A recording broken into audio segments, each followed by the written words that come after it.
Hi everyone, my name is Pramod and I welcome you to the brand new show called Pramotivation.com. Today I am accompanied with Ruchika Pandey from London, and what sets her apart from people like you and me is the plunge that she took in her life from a corporate life to that of a yogini. So welcome Ruchika, thank you so much for taking out time for us and talking to us. Thanks, Pramod. I'm so glad that I'm interacting with you because I'm so comfortable with you. So thank you so much for having me. So, Ruchika, the first obvious question that I would like you to answer is, tell us more about your journey from a successful individual in corporate life to that of a yogini. Please. Sure. So, Pramod, the journey that I have had so far, the one word that I'm going to use is unconventional, because it's not normal that you have all the financial comforts and that salary coming into your account month on month, that cushion to fall back on, and then you let go of all of that and then you decide to become a yogini, which people often get confused with, that oh my god, has she taken sannyas, or what is she going to do? And a lot of people got very curious about it, and so many people wrote about it, wrote to me about it.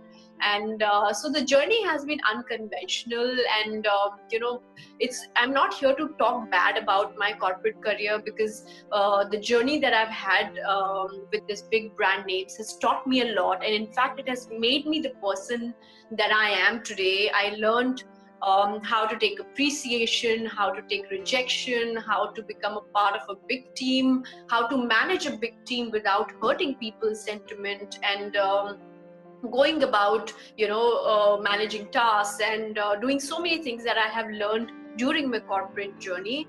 It has made me who I am. However, a part of me was always dreaming about the life outside of the corporate world. What is it like to do things that makes you happy? What is it like to pursue all those endless opportunities outside of the corporate world? So my heart always wondered, and that's why finally one day I decided to quit my job and take that plunge. And here I am, like I said, and I have written about this, that success is not how people showcase it to be. It is not about driving that expensive car, it's not about owning that big house. It is what you feel.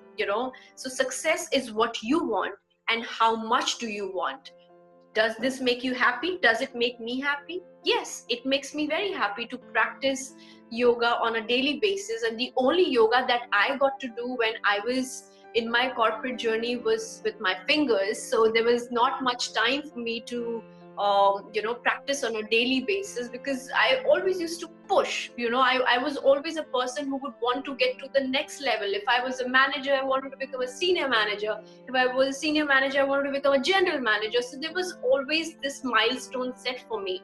And me being the person that I was, I always wanted to achieve more and get to the next level, which happened. I got to a senior leadership level, and I got all my annual raises and bonuses. All that happened for me. But even then, there were these limitations, the organizational limits, because every organization has a motto or an objective that they're working for. So you can't go into a corporate industry and be like, I want to practice yoga on a daily basis. That can't happen. So if you want to do what you want to do, then you have to take that risk also. So I have taken those risks, and I'm not here to tell people to take that risk. It is their call, what they want to do. But at the end of the day, you're responsible for the choices that you make, and I'm responsible for the choice that I made in my life, and I'm happy. Will you call me successful? I will call myself successful, and it really doesn't matter to me what the world thinks of success in their heads. This is success for me, and I'm pretty happy and content in doing what I'm doing right now. Absolutely. I think, at the end, all that matters is how you feel from inside. Very well said, Ruchika. You just mentioned you've become a yogini. Now, all of us have a conventional picture in our heads that a yogini is supposed to look like this. A yogini is supposed to be doing this and lead a life which is like this. You don't look like that yogini that we have in our minds. So you have to tell us a little bit more about what this term yogini means and in your context, and let people know about this so-called misconception that may exist in their heads as well. Sure. And I'm glad that you brought it up because, a lot of people contacted me and they were so curious to know about this that, Yogini, it sounds like a sadhvi. Sadhvi is a different person and Yogini is a different person. And it's not about wearing saffron clothes and eating plant-based diets. No, that's not what Yogini is all about. You could be, and people talk about detachments, that you have to detach yourself from this, from worldly pleasures. No, I don't want to do all of that. I want to live more of life. I want more of this world. I want more of the cultures or the lifestyles which are being offered. I'm here for the wellness part of it. I'm here to reach that heightened level of consciousness.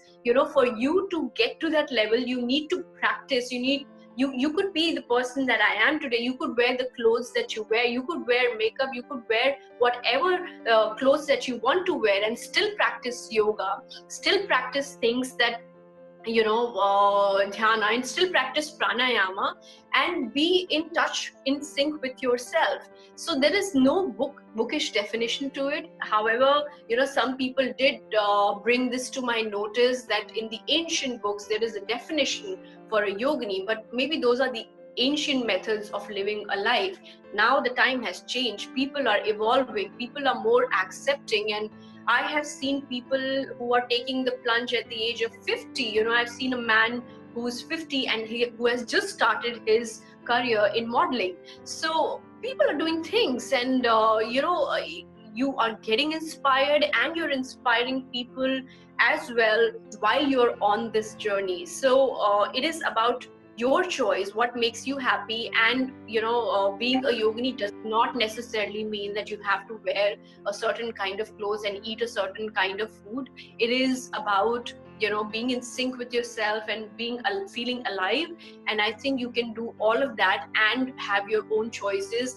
Lord Buddha also detached himself from a lot of regular ways of life because he decided to do that. You don't have to be a Lord Buddha to do to have a lifestyle like that. You can do all the things that you want to do and still practice yoga and still practice dhyana, still practice pranayama. Thank you so much for the clarification. I think this definitely clarified the question that most of us would have had in our minds when somebody talks that I want to be a yogini. So to make it more relevant in today's time, a person who works on softwares is called a software developer. The same way somebody who's working on yoga and who's a female is called a yogini. So correct. Put it in the right context. All right. That makes a lot of sense. Now, you seem to be a person who spreads so much of positivity, who's got some positive vibes as somebody comes and talks to you.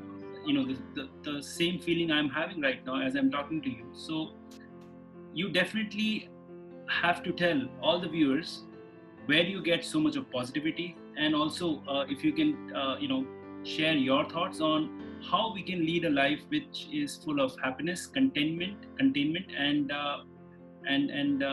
success at large. Sure. Thank you for that compliment.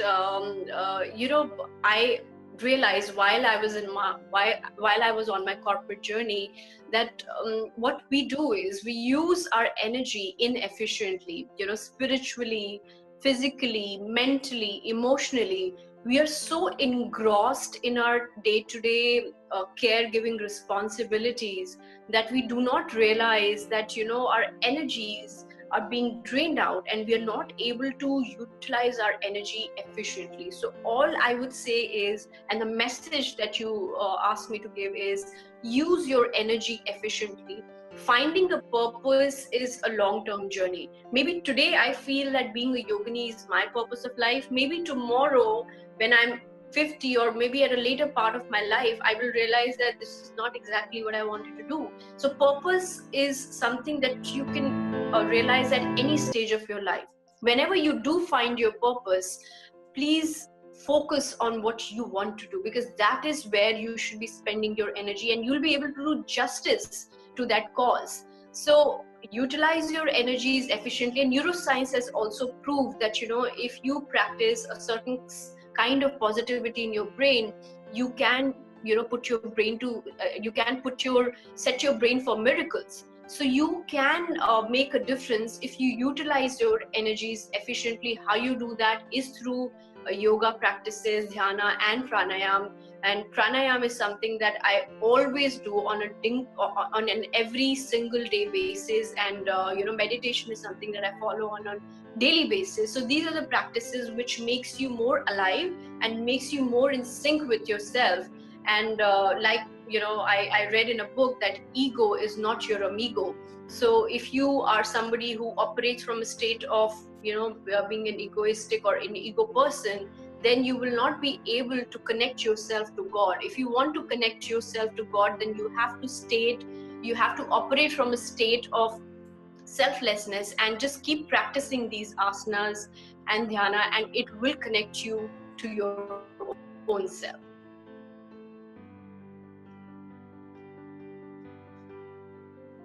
Thank you. I think some great insights being shared by Ruchika. I thank you again for your time, for your valuable insights that you just shared. And I wish you all the very best for all your future endeavors. And thank you, all the viewers, for watching. This is Pramod Malu signing off from pramotivation.com. See you soon. Thank you.